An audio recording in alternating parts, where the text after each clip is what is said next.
On ne plaisante pas avec l'info. Alors comment dit-on déjà, surtout ne pas reproduire cette cascade chez vous? Oui, c'est Donald Trump qui annonce ces dernières heures finalement l'envoi d'armes à l'Ukraine. Regardez. Monsieur le Président, avez-vous l'intention d'envoyer plus d'armes à l'Ukraine ?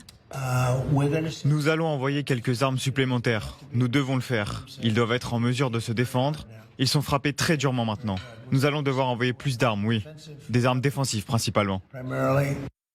On en parle toujours avec Isabelle Saporta, avec Jean-François Boutens, toujours avec Bertrand Perrier, notre invité ce matin. Bonjour à vous, Aurélien Duchesne. Vous êtes consultant géopolitique et défense, auteur de La Russie de Poutine contre l'Occident, la menace russe au-delà de la guerre en Ukraine, aux éditions Erol. Alors, il annonce finalement envoyer des armes défensives pour l'Ukraine.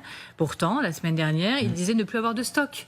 Par la voix de sa porte-parole, la porte-parole de la Maison-Blanche. Cette décision a été prise pour faire passer les intérêts des États-Unis en premier à la suite d'un passage en revue de l'aide militaire, a dit cette porte-parole, après que Trump ait dit on doit stopper certaines livraisons. On n'y comprend plus rien. Vous pouvez nous éclairer ?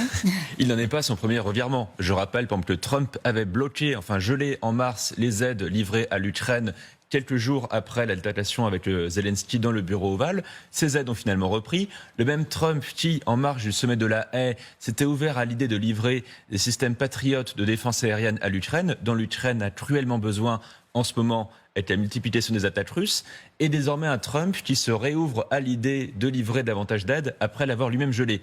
Je rappelle une dernière chose, qui est que la Maison-Blanche n'a toujours pas signé de nouveaux types de livraison à l'Ukraine. On se base toujours sur l'existant, c'est-à-dire ce qui avait été décidé par la précédente administration, l'administration Biden. La question, c'est de savoir déjà si la Maison-Blanche, par exemple, pourrait faire passer de nouvelles commandes d'armement pour l'Ukraine au-delà de ce qui avait été prévu l'année dernière seulement.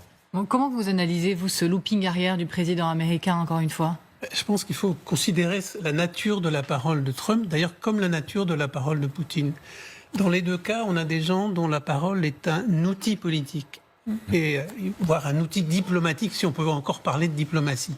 C'est-à-dire qu'en fait, il ne s'agit pas de décrire des faits réels, il s'agit de savoir quelle parole peut produire tel effet.